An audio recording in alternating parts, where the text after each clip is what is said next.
Welcome to Unit 3 Statistics and Module 1. So, I'm going to do this a little differently than basic math. So, hopefully, this will be helpful to you. So, let's go with this. I want to look at statistics from a different perspective, statistics in a very simple perspective, so that you understand the basics of statistics. Statistics is collection of quantitative data. So quantitative data means data that can be, multiplied and subtracted and added and all that stuff. And also it is a tabulation of quantitative data and also a systematic classification of quantitative data. Basically it acts as a basic for inference and induction. Okay, so you can infer from the data, you can describe the data, you can do inductive studies using this data. That's what statistics is all about. You have statistics around you all the time. When you watch a baseball game, there is statistics of the baseball players. When you watch a football game, there is statistics of football players, how many catches they caught and what is the rushing yards and all that stuff, right? So this is basically, we live in a world of statistics, and every day in the morning you have some kind of a probability or chance of a rain or snow or something like that. That's also statistically based. So we're talking about statistics all around us, and we need to understand what is statistics of importance to business. So many businesses use statistics in a way that they can predict certain things. For instance, if I'm making hamburgers, I want to know basically how many hamburgers I'll be selling for today and tomorrow, so that I can keep the ingredients. So how many patties and how many buns and how much lettuce and tomato and things like that I need to buy, so that I'll make sure that when a customer comes, I can provide him with a hamburger and not turn him away without anything. So for that, I need to have some forecast. I need to have a forecast of how many hamburgers I'm going to be selling tomorrow and day after. So it is statistics based. Again, forecasting is also statistics based.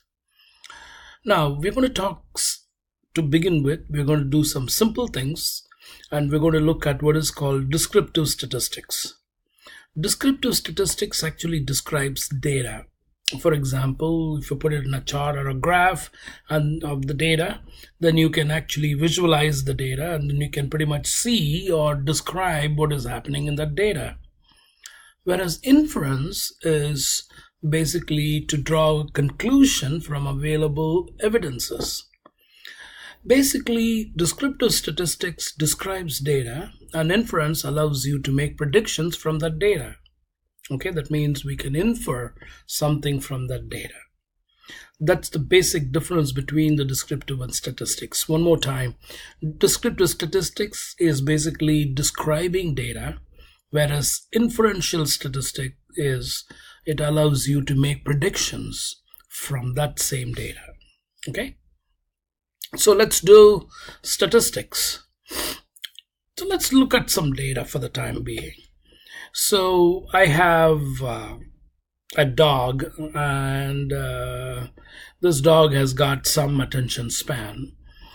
The attention span is pretty small, basically, because he gets distracted by other things. So the attention span of my dog, so I wanted to make some observations. So I timed how long that attention is there for my dog. So let's say I call his name, and then he looks at me, and then how long he looks at me is one of the things that I wanted to do. So I observed this 9 times. And sometimes it was 4 seconds, he will look away. Sometimes it was 12 seconds and he will look away. So I timed all my observations, and I got it here as a table.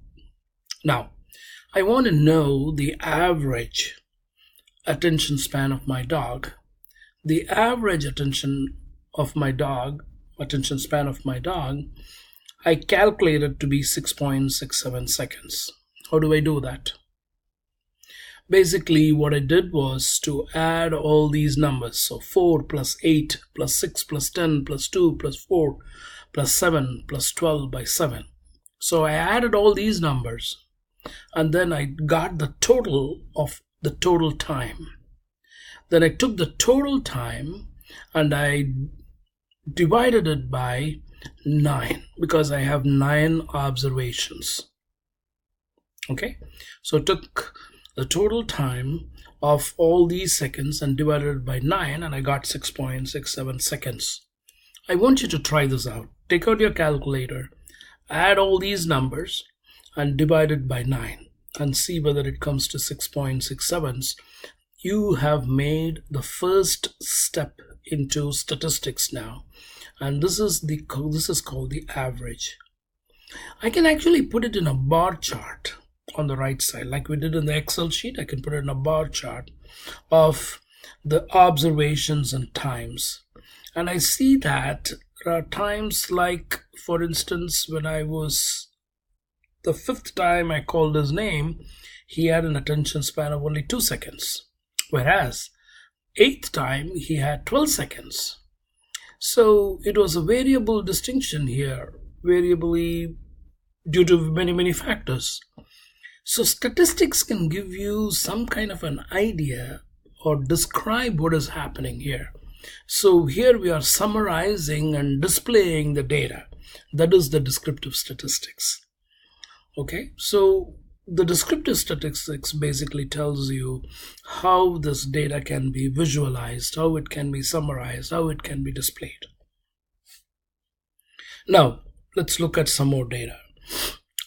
Before we dwell into this data and statistics, one key thing that we need to know. So for here, all I had was just my dog. Okay, I did not pretty much do observations of all the dogs in the world. Okay, I did not do that.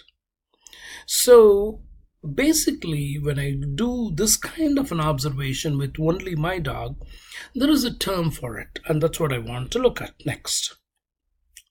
So if I had measurements or outcomes like the observations on the time that we talked about in a particular study of all the dogs in the world, then it is statistics using the population.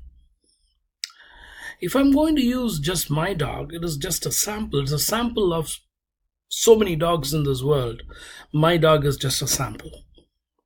So sample is portion of the population that is representative of the population from which the data was selected. So for instance, if I have all the dogs in the world, that is the population, and I just took my dog, which is my sample. Okay. So statistics can be done on a population based, or statistics can be done on a sample based. It is easier to do the sample based simply because we have access to a sample. For instance, if I want to stand outside Sears and ask people, hey, did you like shopping at Sears? Now, as I do this shopping at Sears in a particular Sears in Chicago, that is just a sample. If I can do this to all the Sears all over the world, that is a population. But the study of population is very tough because I cannot go to every Sears in the world to see whether people like to shop there or not. Whereas if I'm going to do it only as a sample, I can do it in one small place, and I can pretty much like Chicago, and then one mall in Chicago, and then I can pretty much do it, right? That's the whole idea. Now look at this way. I took off all the from my table here. I took all the data and I just focused on two data. One data is that my second time I called his name, he was focused on me for 8 seconds. The third time it was close to 7 seconds. Even though it was 1 second, see how the graph looks. This is taller than this. It seems that this is really big than this, but it is just 1 second difference. So statistics can pretty much look at data from a different angle, but I can look at the data and I can make it look as though it is the greatest thing in the world. So you've got to pay attention to the details in statistics. For instance, I need to pay details. Oh, this is only 8, this is 8 seconds. Oh, this is only 7 seconds. So basically it is just 1 second and we are looking at it from a different angle. Whereas here, in this one, it is going from 0 to 12. So the same 2 and 3, see the difference here is smaller. Whereas if I do the same thing if I change the axis here, it looks as though there is a big difference, right? So those are the things you need to think about when we do analysis of data or looking at data as such. Make sure that we understand that the axis plays a big part in it. Okay. Now, I can say that average age of my MIS introduction class students is between 28 and 35 seconds. How did I do that? So this is for my students in this particular class, in my first class that I'm doing right now in Roosevelt. But I have taught MIS students for the past 15 years. I did not take a look at that. I could have. So if I take all the MIS students for the past 15 years as the population, I'm taking my students in this class as a sample. So this is my sample. And as long as I can find out from my sample, and I can say that from my sample, the students' ages are between 28 and 35, that is good enough for me, because that sample statistics is going to tell me that my students is 28 and 35. I don't need to go all the way to all my years and 15 years of all the classes that I taught. I can still do it, but it's not necessary as long as I do the sample. So most of the time, people take a sample of a population and then do the statistics. That's the best thing you need to know about the statistics. That's what you need to know as a basic understanding of statistics. Many statistics is done as pretty much as sample based. Okay. Now, let's go to the data visualization one more time. The data visualization is the see here. I have 8 and I have 7 seconds. What I've done here is I started at 5 and we ended at 10 with 7.5 in the middle. So it looks as though this 8 and 5 is very, very close to each other. My observations on my dog's attention span looks very close. Whereas if I do it from, let's say, 6.4 to 8, look at the big difference. Even though this is 7 and this is 8, it's the same thing, but it looks very different, right? So we need to put attention to the axis and how data can be visualized, and many a time these things can make a big difference in when we view statistics from a very different point of view. Okay, and that will be the first module.